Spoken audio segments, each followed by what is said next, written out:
Hello नमस्कार दोस्तों, आपका बहुत बहुत स्वागत है हमारे यूट्यूब चैनल लर्नो मिस में। तो फ्रेंड्स, आज का हमारा टॉपिक है द्विगु समास। आज हम लोग पढ़ेंगे द्विगु समास के बारे में। तो फ्रेंड्स, वीडियो स्टार्ट करने से पहले अगर आप इस चैनल पर नए हैं तो प्लीज जो है आप इस वीडियो को एंड तक जरूर देखिए। तो आइए फ्रेंड्स, देखते हैं।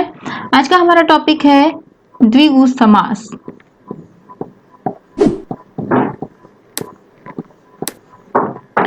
द्विगु समास में क्या होता है?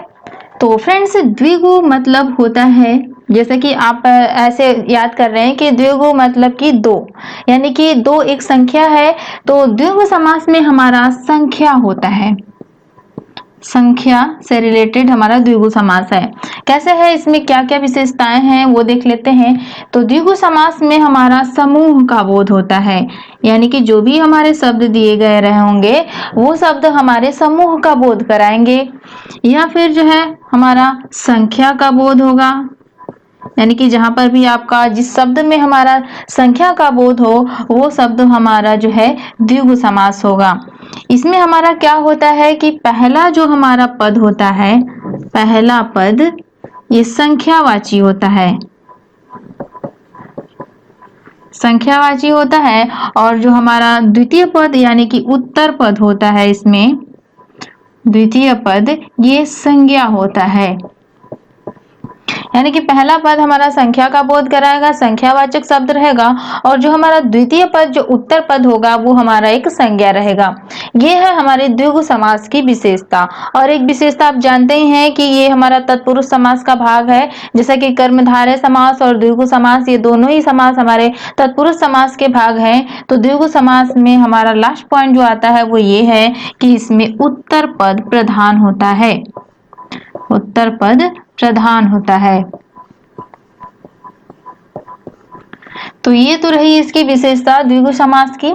एक बार फिर से देख लेते हैं। द्विगु समास का विशेषता सबसे पहले ये है कि ये समूह का बोध कराता है, दूसरा है कि संख्या का बोध कराता है, और तीसरा है कि इसमें जो है प्रथम पद आपका संख्यावाचक होता है और जो हमारा उत्तर पद होता है वो एक संज्ञा होती है। और लास्ट है प्रधानता के आधार पर, तो द्विगु समास में जो है हमारा प्रथम पद गौड़ होता है और उत्तर पद प्रधान होता है। ये है हमारे द्विगु समास की प्रधानता। अब हम लोग चलते हैं इसके उदाहरण की तरफ की देख लेते हैं कि किस टाइप के इसमें उदाहरण आते हैं।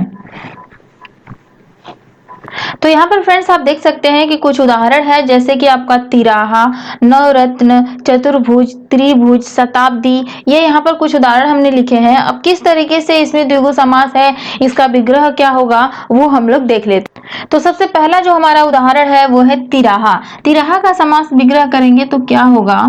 तीन राहों का संगम, तीन राहों का संगम।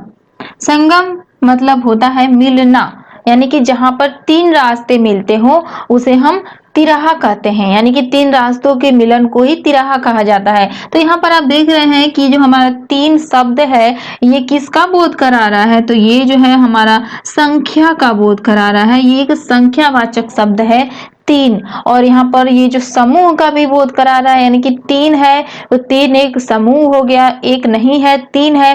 वैसे ही यहाँ पर तिराहा जो शब्द है, तिराहा में जो शब्द पहला है तीन, ये संख्यावाचक है, तो ये जो शब्द हुआ हमारा द्विगु समास हुआ। अगला है नवरत्न। नवरत्न का समास विग्रह क्या होगा? इसका समास विग्रह होगा नवरत्नों का समूह, नौ रत्नों का समूह। यहाँ पर समूह का बोध हो रहा है और यहाँ पर ये जो हमारा नौ शब्द आया हुआ है ये संख्यावाचक है। तो इस तरीके से जो नवरत्न है ये शब्द हमारा द्विगु समास में आएगा। उसी तरीके से अगला हमारा शब्द आता है चतुर्भुज। चतुर्भुज का विग्रह क्या होगा? इसका विग्रह होगा चारों भुजाओं का समूह, भुजाओं का समूह, यानी कि ये हो जाएगा चार भुजाओं का समूह, जिसे कि चतुर्भुज कहा जाता है। अब यहाँ पर चार भुजाओं का समूह, ये जो चार है ये हमारा संख्यावाचक है, तो ये शब्द हमारा द्विगु समास हुआ। एक बात यहाँ पर ध्यान दीजिएगा कि चतुर्भुज में हमारा बहुव्रीहि समास भी होता है। यहाँ पर कैसे अब चतुर्भुज में हमारा द्विगु समास और चतुर्भुज में बहुव्रीहि समास होगा? तो फ्रेंड्स, एक शब्द में हमारे कई सारे समास होते हैं, तो अगर एग्जाम में पूछता है आपके, तो हो सकता है कि आपका जो है एक मान लीजिए कि सेंटेंस बना के दे दे, यानी कि किसी वाक्य में प्रयोग करके दे दे, तो वहां पर तो आपको क्लियर हो जाएगा। वाक्य में प्रयोग करके ना भी दे तो वहां पर ऑप्शन से हम लोग मैच करेंगे कि कौन सा ऑप्शन दिया हुआ है। तो चतुर्भुज में हमारा बहुब्रीहि समास अब कैसे होगा, तो इसका समास विग्रह करेंगे तो थोड़ा सा डिफरेंस हो जाएगा। जैसे चतुर्भुज का दूसरा समास विग्रह होगा कि चार भुजाएं हैं जिसकी। तो चार भुजाओं वाला किसको कहा जाता है, तो भगवान विष्णु को जो है चतुर्भुज कहा जाता है, जैसा कि आप जानते हैं। तो अगर वहां के संदर्भ में देखा जाए तो वहां पर जो चतुर्भुज जो हमारा शब्द है वो आपका बहुब्रीहि समास हो जाएगा। लेकिन यहाँ पर जो है अगर इस संदर्भ में देखा जाए आकार के शब्द में, यानी कि आपका चार भुजाओं का एक समूह है जो कि एक आकार को धारण कर रहा है, तो यहाँ पर जो हमारा चतुर्भुज शब्द है वो हमारा द्विगु समास में आएगा। अगला है त्रिभुज। त्रिभुज यानी कि तीन भुजाओं का समूह, तीन भुजाओं का समूह। अब यहाँ पर तीन भुजाएं हैं तो तीन है, तो ये भी जो है हमारा संख्यावाचक है, तो द्विगु समास में आएगा। ऐसे ही अगला शब्द आता है शताब्दी। अब शताब्दी का समास विग्रह क्या होगा, तो इसका समास विग्रह होगा शतवर्षों का समूह। शतवर्षों का समूह, शत मतलब होता है 100, यानी कि 100 वर्षों का समूह जो है हमारा शताब्दी कहलाता है। तो यहाँ पर भी आप देख रहे हैं कि संख्या का बोध हो रहा है, समूह का बोध हो रहा है, तो शताब्दी शब्द में हमारा जो है द्विगु समास हो जाएगा। कुछ और भी उदाहरण देख लेते हैं, जैसे मान लीजिए अब यहाँ पर आप देख सकते हैं कि कुछ उदाहरण है। जैसे इसमें पहला उदाहरण है त्रिगुण। त्रिगुण में यहाँ पर देखिए इसका समास विग्रह अगर करेंगे तो तीन गुण का समूह को त्रिगुण कहा जाता है। तो यहाँ पर सबसे पहला जो है तीन, यानी कि आपका जो है संख्यावाचक है, तो त्रिगुण में हमारा द्विगु समास हो गया। नौ ग्रह को देखते हैं तो नौ ग्रह यानी कि 9 ग्रहों का समूह, यहाँ पर समूह का बोध हो रहा है, तो इसमें जो है हमारा द्विगु समास हो जाएगा। अगला है शब्द हमारा पंसेरी। पंसेरी का समास विग्रह करेंगे तो इसका मतलब होता है 5 शेर का।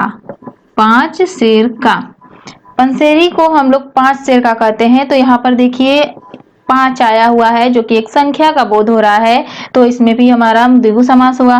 त्रिलोक। त्रिलोक का समास विग्रह क्या होगा, तीन लोकों का समूह, तीन लोक, तो तीन है, तो यहाँ पर भी आपका यही समास होगा। इसी तरीके से अगला उदाहरण है पंचवटी। पंचवटी यहाँ पर देख रहे हैं, पंच पहला ही शब्द हमारा संख्यावाचक हो गया। उसके बाद अगला है पंचतंत्र। इसमें भी देखिए पंच आया हुआ है 5 जो कि संख्या का बोध करा रहा है। त्रिफला, तीन फल, तीन फलों का समूह, तो यहाँ पर त्रि यानी कि तीन, तो ये भी जो है हमारा इसी में आ जाएगा। अगला है सतसई। सतसई यहाँ पर भी जो है हमारा आपका द्विगु समास होगा। ऐसे ही जैसे मान लीजिए हमारा एक शब्द होता है अठन्नी चवन्नी, आपने सुना होगा, अठन्नी होता है, चवन्नी, इन सब में जो है हमारा द्विगु समास है। पंचपात्र हो जाता है आपका, पंचपात्र हो गया, नवरत्न हो गया। ये जितने भी हमारे इस टाइप के शब्द आते हैं जिसमें कि हमारा संख्या का बोध होता है, समूह का बोध होता है, वो सारे के सारे जो है हमारे द्विगु समास हमें आते हैं। तो द्विगु समास बहुत ही इजी है याद करने का तरीका, कि इसमें हमारा केवल व केवल संख्या का बोध होगा, समूह का बोध होगा, जहां पर वो शब्द हमारा जो है आपका द्विगु समास होता है। तो इसी के साथ फ्रेंड्स हमारा द्विगु समास जो है वो कंप्लीट होता है। अगर आपको द्विगु समास में कहीं भी किसी भी प्रकार का कोई डाउट है तो आप जो है हमें कमेंट कर सकते हैं। तो फ्रेंड्स अगर आपको वीडियो पसंद आई हो, हेल्पफुल लगी हो, तो प्लीज वीडियो को लाइक जरूर कीजिए और साथ ही साथ शेयर करना ना भूलिएगा। और अगर आप इस चैनल से जुड़ना चाहते हैं तो वीडियो के नीचे सब्सक्राइब बटन दिख रहा है, उस बटन पर क्लिक करके आप इस चैनल से जुड़ सकते हैं। और फ्रेंड्स अगर आप सामान्य हिंदी के साथ साथ जो है आप एसएससी का मैथ भी करना चाहते हैं बिल्कुल फ्री में, तो इस चैनल पे मैथ्स की भी सीरीज स्टार्ट हो चुकी है, तो आप जो है वो वीडियो जरूर देखें। तो फ्रेंड्स चलिए मिलेंगे नेक्स्ट वीडियो में नेक्स्ट टॉपिक के साथ, तब तक के लिए bye bye friends, thanks for watching.